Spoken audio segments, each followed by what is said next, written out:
This Prezi is a comparison of the colonial times of the 21st century by W. Betz.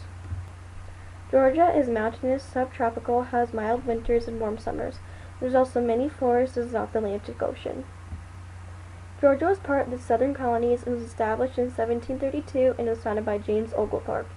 It was founded as a refuge for the Deveders. It was last to be found out of 13 colonies. A change in Georgia is that people had to plant 100 mulberry trees to be served as food, but the silk industry never amounted to anything. The colonists abandoned their efforts, so women had to plant gardens and raise poultry to feed their families. The colonists then fled to a more economically developed colony of South Carolina to live better. Indigo, pigs, and rice were their main source of income. Tobacco, pecans, peaches also played a part. Most people in Georgia wore leather moccasins, and if you were wealthy, also gloves, long dresses, and boots for the women. Rivers were the primary source they used in Georgia. They also used steamship navigation and had to walk everywhere. Their most common meal they ate was fish, rice, corn, and all the crops they grew. That would be for lunch and supper. Some of their favorite dessert would be anything with herbs or spices, like thin crackers with their special mulberry sauce. The most common game they played was called Chunky. It's like our version of lacrosse, and that is the disc that they used. This section is now going to be about me and how things are now. Clear Lake, Iowa has rich soil, a nice-sized lake, warm summers, but very cold winters.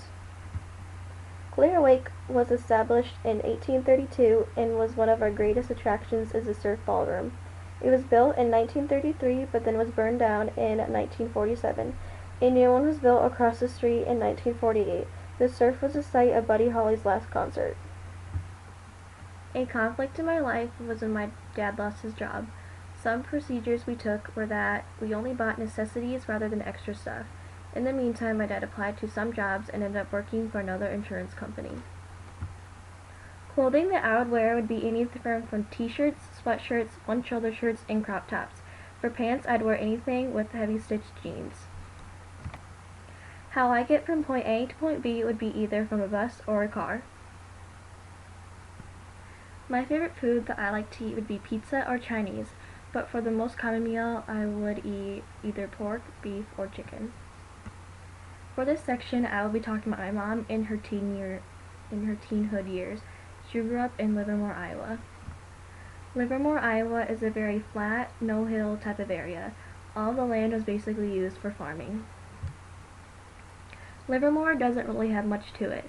Dallas Clark was born in Livermore, and my mom babysat him from ages 1 to 3.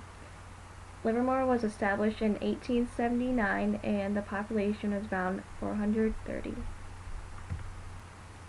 A change in my mom's life was the farm crisis of the 80s. Her parents were both farmers and had to file a reorganizational bankruptcy. They lived very frugally, but after several years of hardship, they managed to keep their farming, unlike many of the others that lost everything. My mom would have worn double-layered polos, leg warmers, and double-sided jeans, as that was very in back then, and she was considered a trendsetter. For transportation, my mom would have rode the bus or drove Old Blue, a Ford LTD. My mom's most common meal she ate was all the crops they grew, which would have consisted of corn and soybeans, and for meat she would have ate pork, beef, and chicken because her dad raised the cattle, pigs, and chickens. As you can tell, there were many differences between the colonial times and the 21st century. Their way of traveling was much different than ours, but we still eat the food they did and grow our crops. They overall had a different way of doing things.